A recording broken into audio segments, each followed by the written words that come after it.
Tribalism and ethnicity, which is the silent killer of democracy and development in Africa. Africa is a land of diversity, rich in culture, languages, and traditions. Yet this diversity, which ought to be the source of strength and unity, has often been turned into a weapon of division. Tribalism and ethnic politics remains among the greatest threats to democracy and sustainable development in African states. From the colonial legacy that sowed ethnic suspicion to the post-independence regimes that weaponized identity for power, Africa's political journey has been painfully shaped by ethnic manipulations. Tribalism has become a shadow that haunts every election, every policy decision, and every leadership transition. Politicians exploit ethnic identity not to unite people for national progress, but to secure selfish political positions. Communities are reduced to political ladders, their loyalty traded for temporary favors, while development remains a distant dream. I've prepared this article to explore how tribalism and ethnicity have derailed democracy and development in Africa, how ethnic leaders have misused their communities for personal gain, and offering concrete recommendations on how African citizens and communities can rise above ethnic manipulation for the greater good of the continent. I'll start by underscoring the understanding of tribalism and ethnicity in the African context. To understand the impact of tribalism, one must first understand what it means. And therefore, ethnicity refers to the shared cultural, linguistic, and ancestral identity that binds a group of people together. It is a natural and legitimate aspect of human society. However, tribalism arises when this ethnic identity is weaponized, when individuals elevate their ethnic group above others, leading to exclusion, discrimination, and division. Tribalism is not merely an attachment to one's tribe, it is a belief that one's ethnic group is superior and more deserving or entitled to political and economic privilege. It is the misuse of identity to gain unfair advantage. In the pre-colonial Africa, ethnic groups coexisted relatively peacefully, bound by trade, intermarriage, and mutual respect. Colonial rule changed this balance by classifying Africans alongside tribal lines, favoring certain ethnic groups over others, and sowing seeds of mistrust. This division persisted after independence, evolving into political tribalism, where leaders build ethnic empires rather than national unity. The historical roots of ethnic politics in Africa. The roots of tribalism in African politics can be traced in colonial divide and rule strategies. European powers such as the Britain, France, and Belgium categorized Africans into tribes and manipulated these divisions to maintain control. The British, for instance, often empowered certain ethnic groups as administrative elites while marginalizing others. This unequal treatment created deep resentment that still shaped post-colonial politics. At independence, many African leaders inherited nations divided along artificial boundaries and ethnic fault lines. Instead of healing these divisions, most leaders exploited them to consolidate power. In Kenya, Nigeria, Rwanda, and other countries, ethnicity became the basis of political mobilization, appointments, and resource allocations. The promise of national unity was quickly replaced by ethnic favorism. How tribalism derails democracy. 1. Tribal politics undermine democratic choice. By in a democracy, citizens should vote based on policies, vision, and integrity. However, in many African states, elections are not contests of ideas, but ethnic censuses. People vote for their tribesmen, not necessarily the most qualified candidates. Political parties transform into ethnic alliances rather than ideological movements. This trend erodes democratic accountability because leaders are chosen based on tribe, not competency. A corrupt or incompetent leader is defended not because of merit, but because of he or she belongs to our community. That is, the ballot becomes a tribal weapon, not a tool for reform. Ethnic mobilization breeds electoral violence.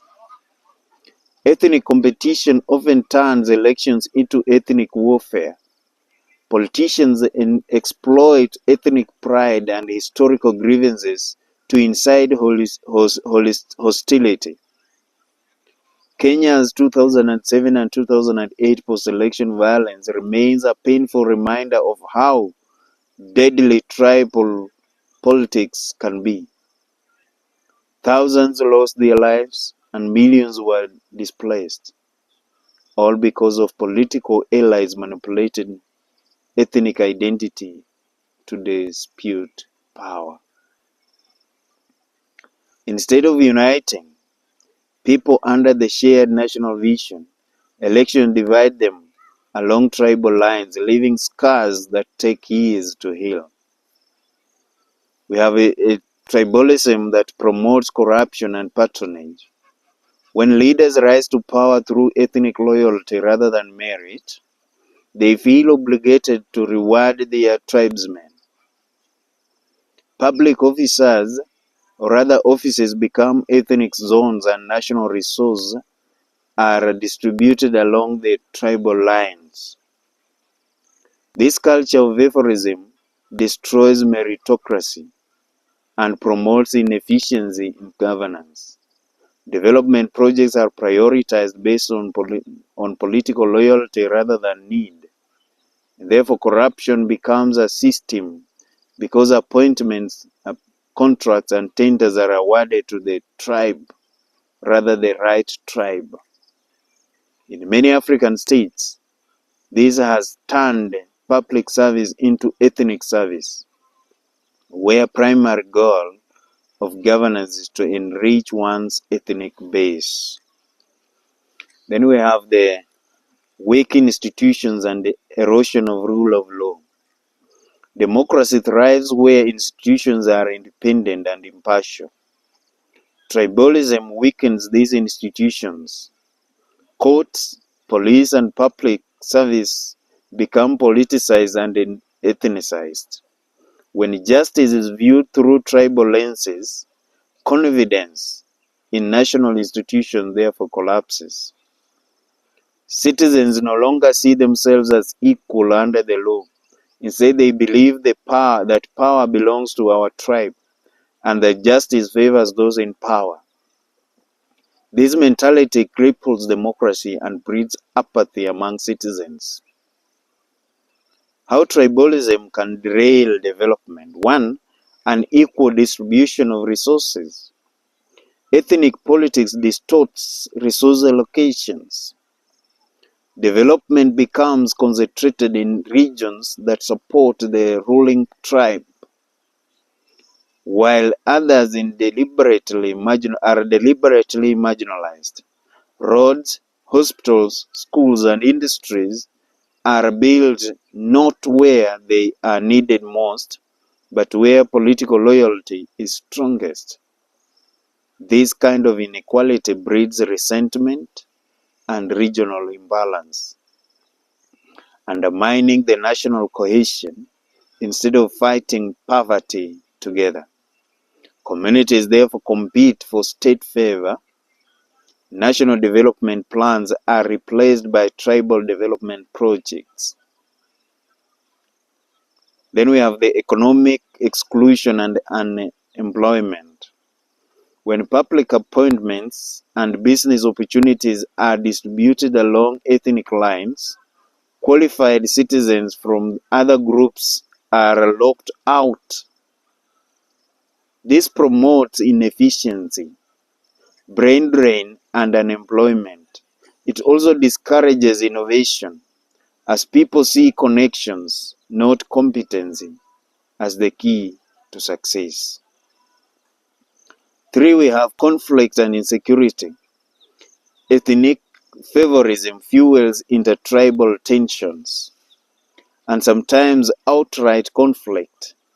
In many African nations, ethnic militias have emerged to defend their tribes' interests.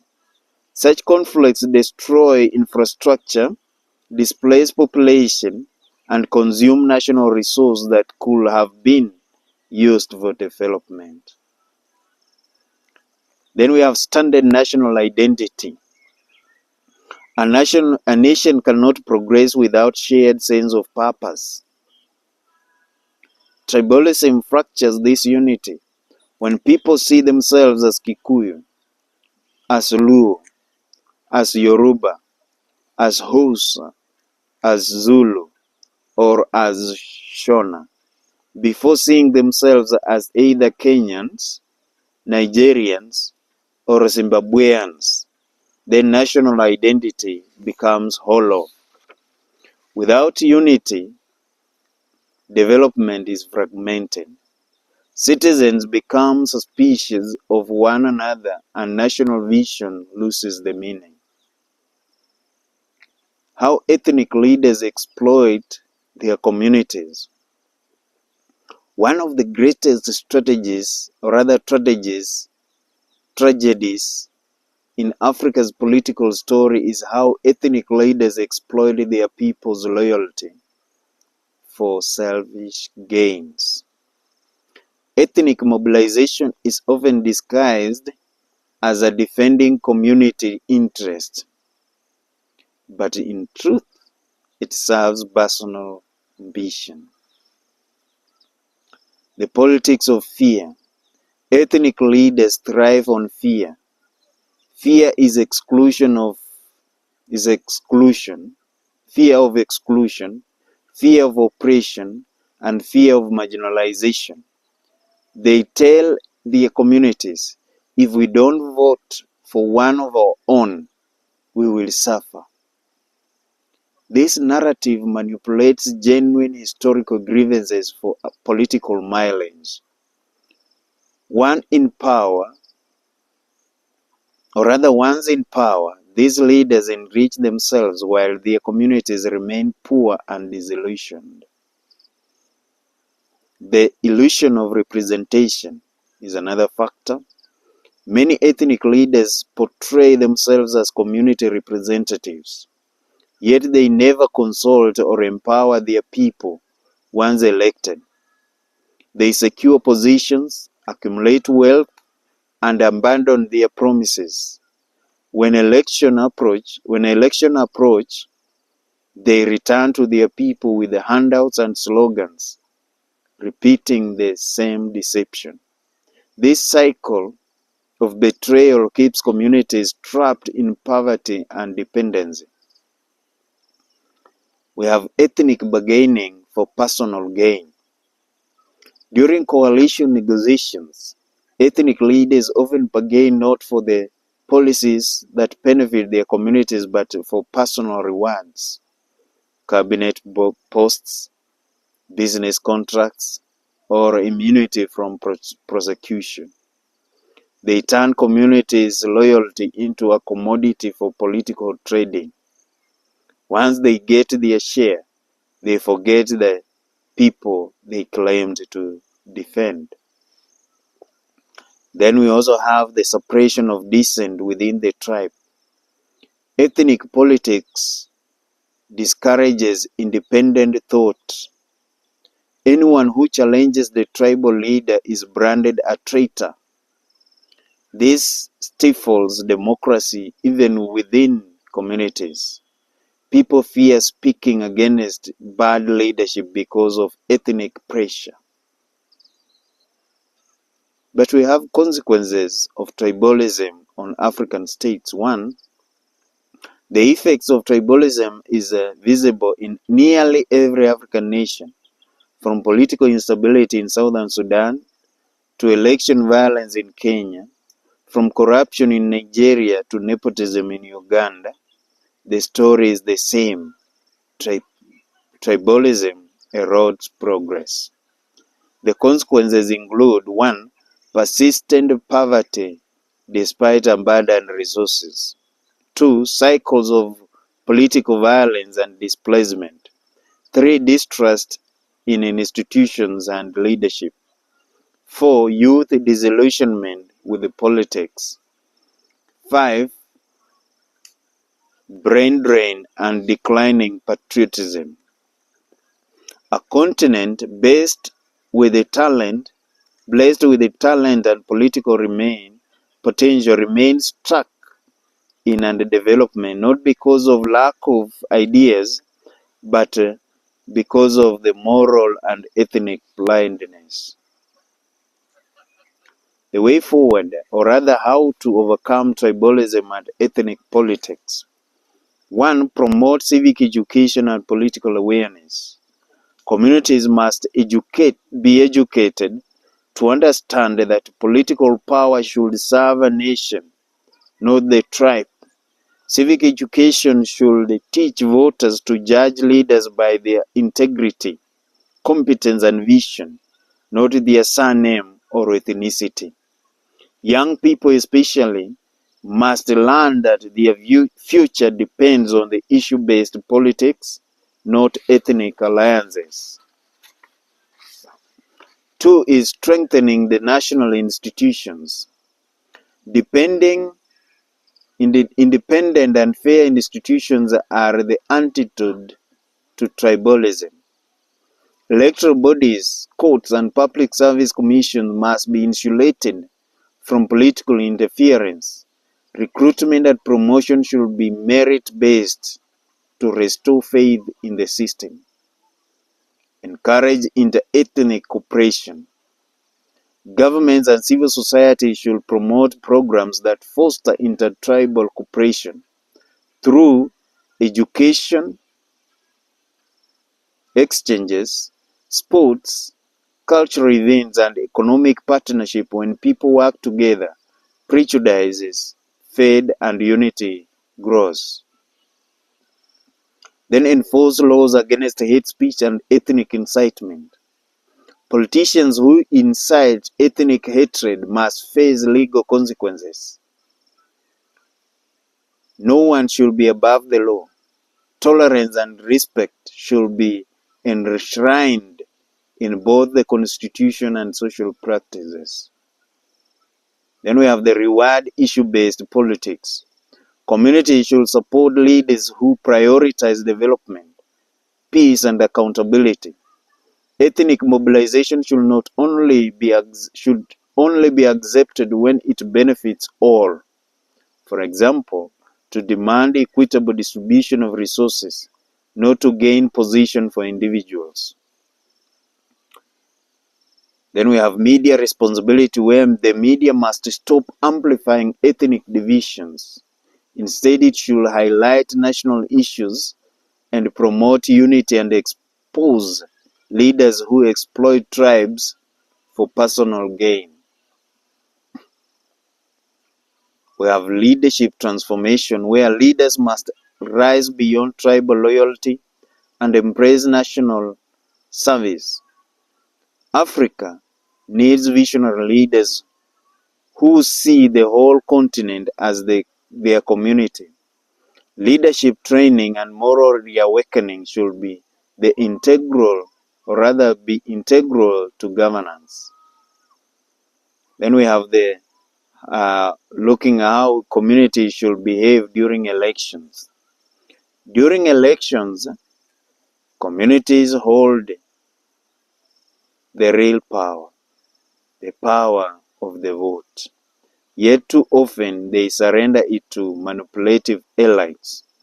Community must therefore learn to vote for character and vision, not tribe. Reject leaders who use hate speech and or bribes. Hold leaders accountable after elections. Demand collective benefits, not personal favors. Form alliances across tribes for national goals. Mobilizing people for political participation is good, but it should be done for collective progress, not individual bargaining. When communities unite around shared interests such as jobs, healthcare, education, and justice, they empower themselves. But when they rally behind ethnic champions, they enslave themselves. In a nutshell, therefore, tribalism and ethnic politics remain the cancer of African democracy and development. They have divided nations, destroyed meritocracy, and impoverished millions. Yet this disease is curable. Through unity, education, justice, and moral courage. Africa's future lies not in the numbers of tribes it has, but in the strength of its shared humanity.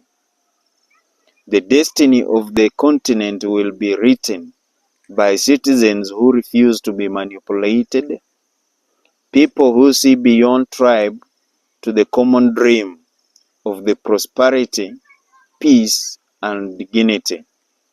It is time for communities to rise and declare, no more shall our ethnicity be used as a weapon. No more shall our vote be sold for personal gain. The new Africa must be built on unity, integrity, and justice, where every tribe contributes to a shared destiny. The power is in the people's hand. Let that power serve the nation, not the tribe. Let the next generation inherit an Africa free from the chains of ethnic politics, an Africa that is united by purpose, not divided by lineage. This was prepared by Andrew. I thank you.